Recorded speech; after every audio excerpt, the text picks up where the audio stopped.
Bonjour à tous, je suis Wally Turki, le responsable de marché chez Sinox. Et aujourd'hui, je vais vous présenter Sinox, le marché du smart building et nos solutions. Donc, pour commencer, une petite présentation générale. Nous sommes éditeurs et intégrateurs de solutions IoT. Sinox aujourd'hui accompagne les entreprises et les collectivités souhaitant mettre en place des solutions IoT pérennes, quel que soit le cas d'usage, quels que soient les objets connectés et les connectivités qu'on choisit. Donc notre valeur est de faire que l'usage de l'IoT apporte une évolution éthique, environnementale pour l'homme et sa planète. Nous comptons aujourd'hui un peu plus de 600 clients pour 80 000 objets connectés et pour plus de 550 modèles de capteurs intégrés et décodés au sein de notre plateforme. En termes de références, nous avons quelques références telles que l'IUT de Nîmes, Viparis, EDF, FDI Habitat et Sogetrel. Maintenant, un petit aperçu au niveau du marché de l'IoT. Donc, l'Internet des objets qui réunit l'objet et le réseau via Internet, qui permet surtout d'avoir aucune interaction humaine, pour rappel de ce que c'est l'IoT. Le marché est en pleine expansion. Donc, on compte un peu plus de 25 milliards d'objets connectés d'ici 2024 qui tournent autour de la téléassistance, des véhicules, du comptage, des serrures, des caméras, etc. Au niveau du secteur du bâtiment en France, le premier constat et le plus important, c'est que le secteur du bâtiment est le plus important consommateur d'énergie, avec un total de 43% de consommation énergétique française.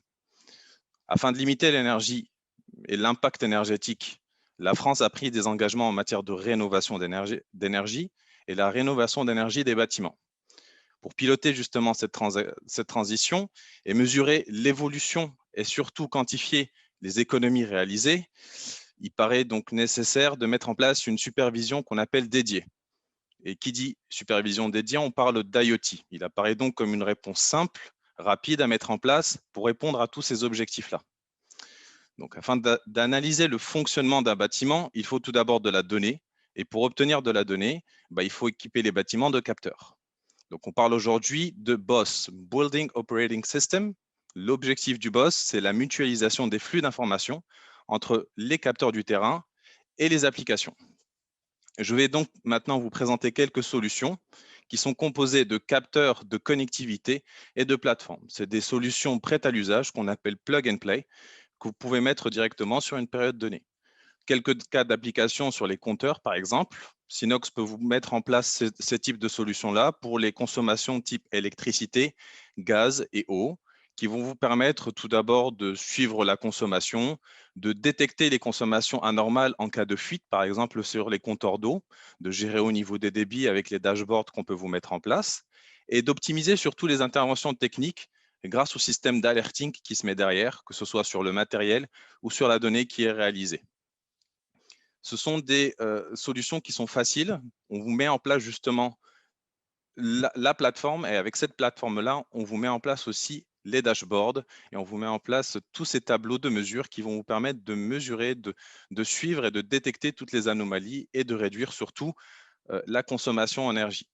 Que ce soit pour l'électricité, le gaz ou l'eau, tous ces usages cumulés, ils permettent à la fois d'optimiser la consommation énergétique, mais aussi de réduire les coûts tout en améliorant le bien-être des collaborateurs aussi. Un autre cas qui est plutôt commun et qui commence à faire un petit boom, c'est ce qu'on appelle les capteurs connectés de confort et de bien-être. Donc, on entend par là les capteurs de type température, humidité, CO2, COV et luminosité. Ces capteurs-là, avec la situation que l'on vit, sont de plus en plus importants. Donc, on met en place encore une fois un capteur, une connectivité en type LoRa, par exemple, et notre plateforme. Vous pouvez, par exemple, contrôler la température intérieure et toutes les données d'ambiance, connaître aussi le seuil de CO2 à travers justement euh, chaque pièce que vous voulez mettre en place à partir de seuil, détecter les zones par exemple à chauffer ou à climatiser, détecter quand est-ce qu'il faut ouvrir les portes pour aérer par exemple les pièces, etc. Ce sont des capteurs simples, ce sont des utilisations simples mais très pratiques, surtout dans notre environnement actuel.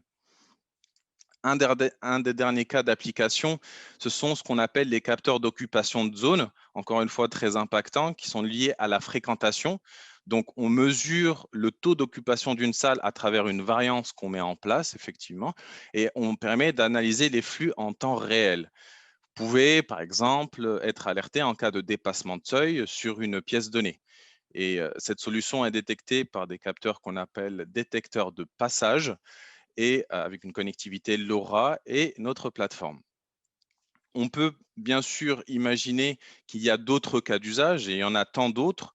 On peut parler par exemple des boutons de satisfaction dans les lieux publics qu'on appelle facility management, le smart parking, outdoor, indoor, les bornes de recharge électrique de véhicules, l'intrusion de caméras de surveillance par l'alarme, les détections de fumée, le chauffage et production de froid et les pompes à chaleur connectées, les volets et portes ouvertes fermées et les boîtes aux lettres connectées. Donc, tous ces cas d'usage, je vais vous les présenter justement le jour du salon entre le 15 et le 16 juin. Donc, n'hésitez pas à venir nous voir et je serai ravi de vous partager toutes nos solutions. Merci de votre écoute.